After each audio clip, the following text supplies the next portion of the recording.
Hadirin yang dimuliakan oleh Allah, bagaimanakah sifat-sifatnya orang-orang yang telah sampai pada ridhonya Allah? Mereka-mereka yang disebut dengan wali-walinya Allah, pasti mereka memiliki kunci la ilaha illallah. Dengan itu masuk ke dalam ridhonya Allah, itu sudah dapat kita pahami.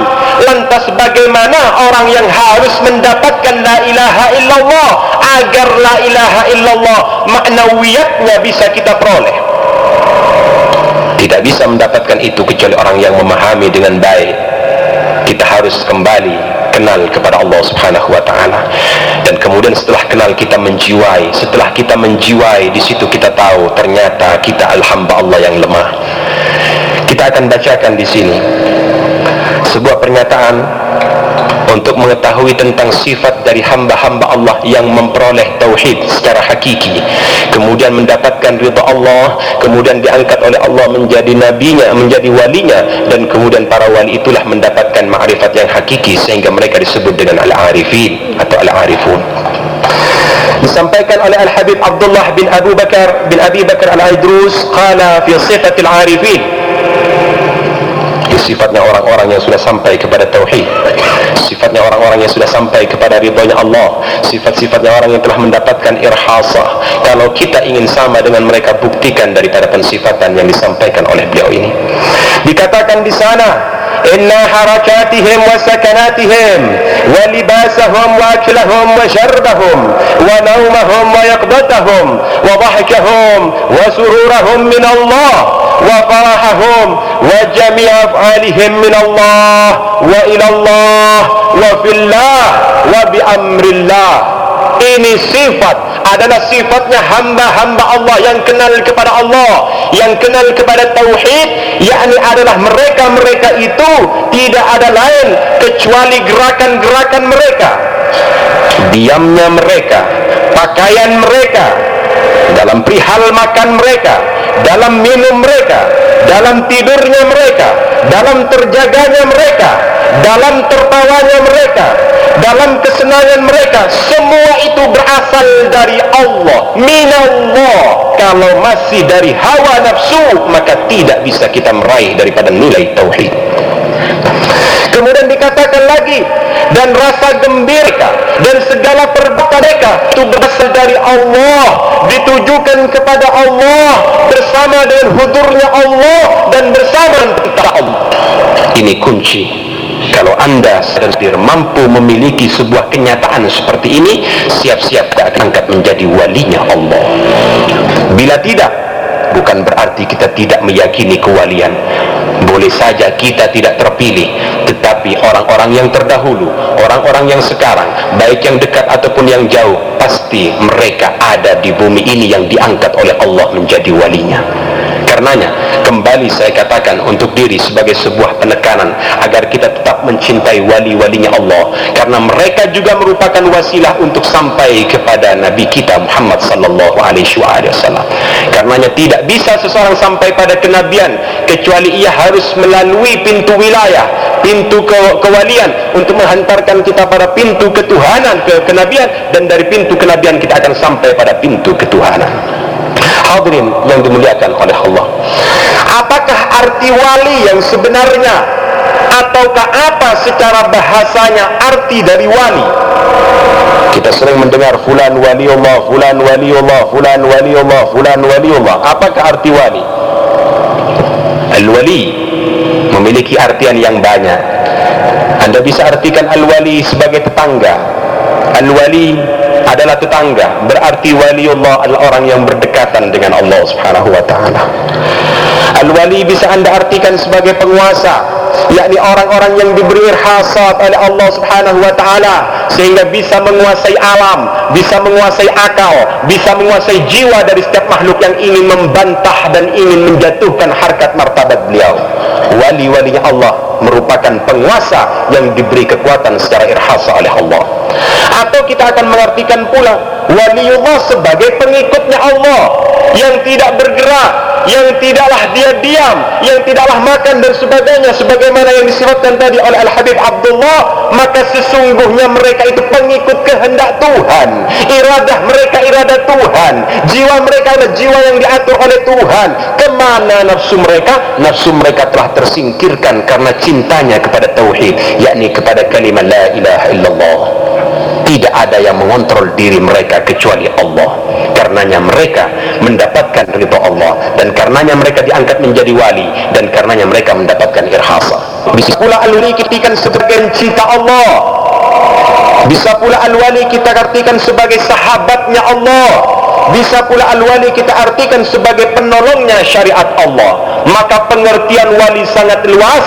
Berarti bila seseorang diangkat wali, mereka pasti mendapatkan derajat yang mulia dan tinggi. Itulah kewalian yang hanya ada di zaman sekarang. Karena tertutupnya pintu kenabian, maka pintu kewalian yang dibuka oleh Allah. Dan bagi mereka umat-umat Rasul sallallahu alaihi wasallam diperkenankan untuk berlomba-lomba menggali maknawiyat dari tauhid. Bila telah dicintai dan bila telah diridhai oleh Allah, pasti akan diangkat menjadi walinya, dan bila telah menjadi walinya pasti akan mendapatkan irhasa. Kesempatan seperti ini hanya ada bagi mereka yang merindukan baginda Muhammad sallallahu alaihi wasallam. Kita ingin maulid yang kita laksanakan sekarang ini sebagai sebuah pemicu, menjadi motivator diri kita untuk mengikuti daripada baginda Muhammad sallallahu alaihi wasallam, sehingga nurani ini akan kembali kepada tauhid, akan menegakkan kalimat la ilaha illallah, tiada Tuhan kecuali Allah, sehingga kita masuk ke dalam ridhanya. Dan itu adalah hakikatnya baginda Rasulullah. Apabila engkau telah sampai pada ridhanya Allah, maka engkau adalah walinya Allah. Entah pada jenjang yang mana kita akan diletakkan oleh Allah sebagai walinya, kita pun tidak pernah tahu. Itu menjadi rahasia di antara sesama wali-walinya Allah. Hadirin, sebagai sebuah tambahan dari pembahasan kita tentang kewalian, kita akan melihat bagaimana kewalian yang telah Allah berikan kepada Al-Imam Al-Habib Al-Faqih Al-Muqaddam Muhammad bin Ali Ba'alawi radhiyallahu ta'ala anhu. Saya tidak akan menyampaikan di mana maqam beliau, tetapi saya hanya akan menampakkan atau saya akan memaparkan salah satu daripada halnya beliau. Beliau ini oleh Allah subhanahu wa ta'ala diangkat menjadi wali, dan di manakah martabatnya kita tidak pernah tahu, karena kita sudah sering mendengar tidaklah kenal kepada seorang wali, tidaklah mengetahui seorang wali kecuali dia wali.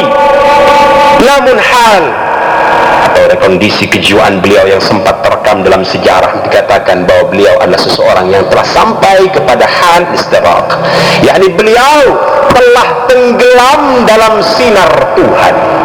Istighraq, sebuah kondisi kejiwaan yang telah diperoleh oleh Al-Faqih Al-Muqaddam Muhammad bin Ali Ba'alawi.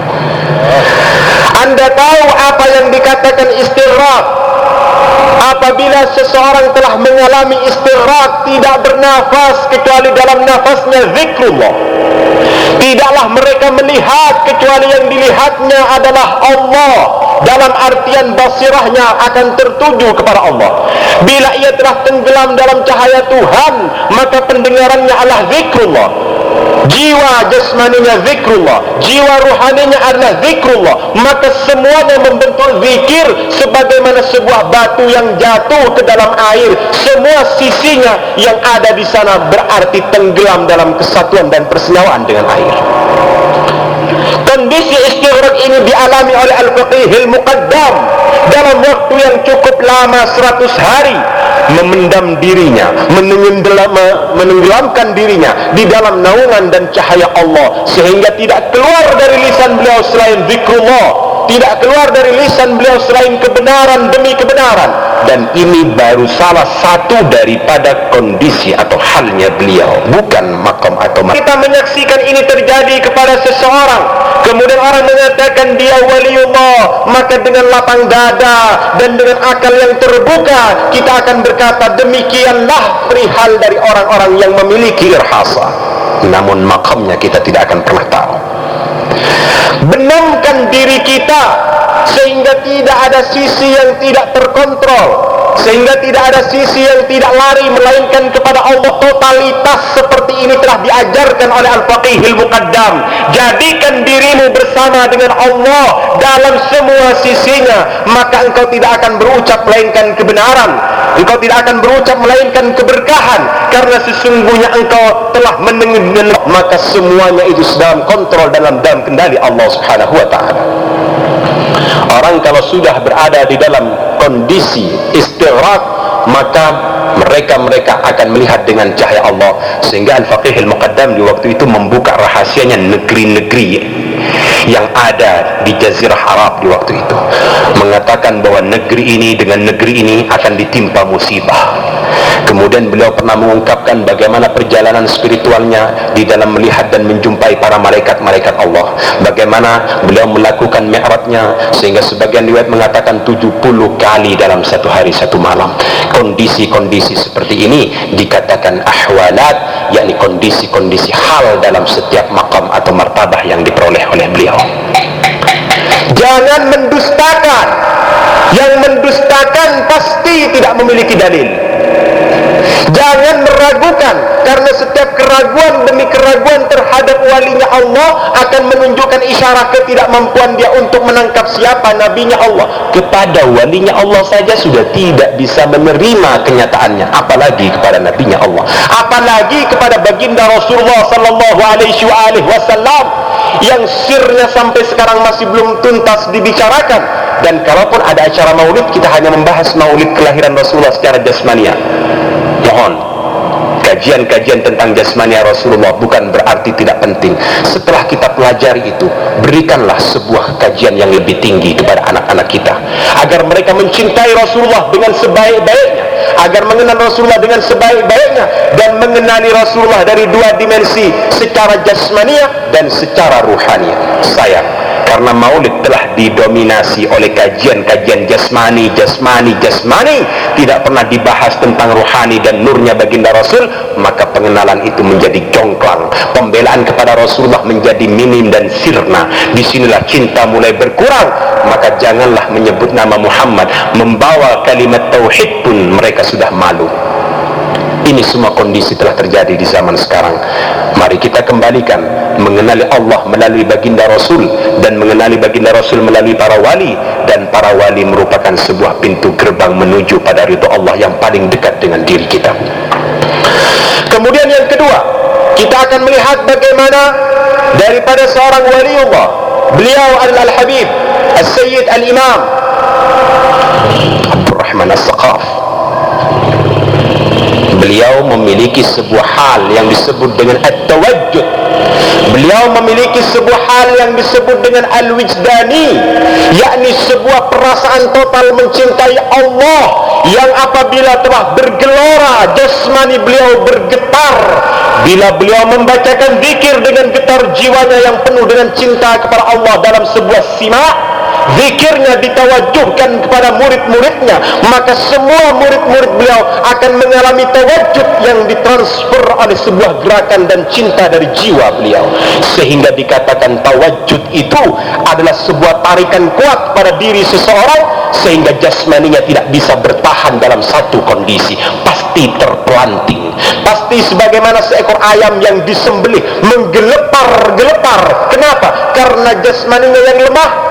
Pada jiwanya yang terdalam ada satu titik, ada sebuah sentral yang telah dipulangkan oleh beliau kepada Allah, sehingga jasmani tak mampu bertahan. Itu yang dikatakan tawajjuh. Apabila seseorang merasakan dirinya tersedot oleh sebuah kekuatan sehingga jiwanya merasa hilang dan jasmaninya bergerak tanpa aturan, itulah yang dikatakan tawajjuh.